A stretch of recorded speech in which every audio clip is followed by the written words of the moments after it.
Hi, Ryan from Metro Hobbies. Today I'm going to show you how to change a steering servo in your little radio controlled car. Every now and again servos do wear out, gears break, and they are under a lot of pressure. And it's a very simple process, but there are some major steps that you have to follow, otherwise it could all turn out a big disaster. To start off with, remove the old servo, have a look at your instruction book. Usually a good guide has to how everything is put together.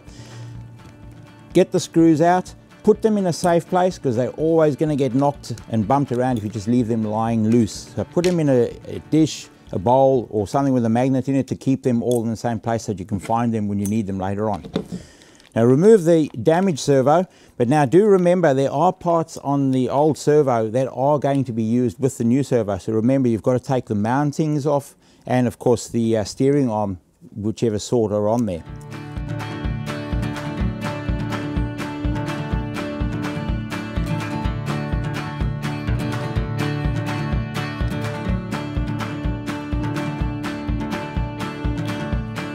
I always, with a damaged servo, tie a knot in the lead so I know that that's the damaged one and don't accidentally put it back in, which I have seen a lot of times.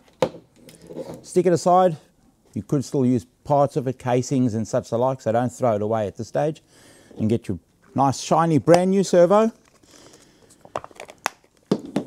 and go about reattaching all the parts that mounted back in the car. But now something very important, don't just put it straight in the model car, because the steering has to be straight when the radio gear is in neutral. And just because you've put the steering arm in the straight position doesn't necessarily mean that it's electronically straight. So what you will need to do is plug it into the car in the position where it's going to be used. That plug, get a battery, put the car on something so the wheels are up, so if you accidentally bump a throttle it doesn't go flying off your workbench. Turn all the radio gear on. Okay. Now with the steering wheel working, we can get that gear exactly where we need it. I always check the steering trim as well, put it back in the center position. Make sure that the servo is electronically centered. Won't need that arm anymore. Then replace the original arm in the exact position that it came off on, in a centered straight position. Now your servo is safe to go back inside the car.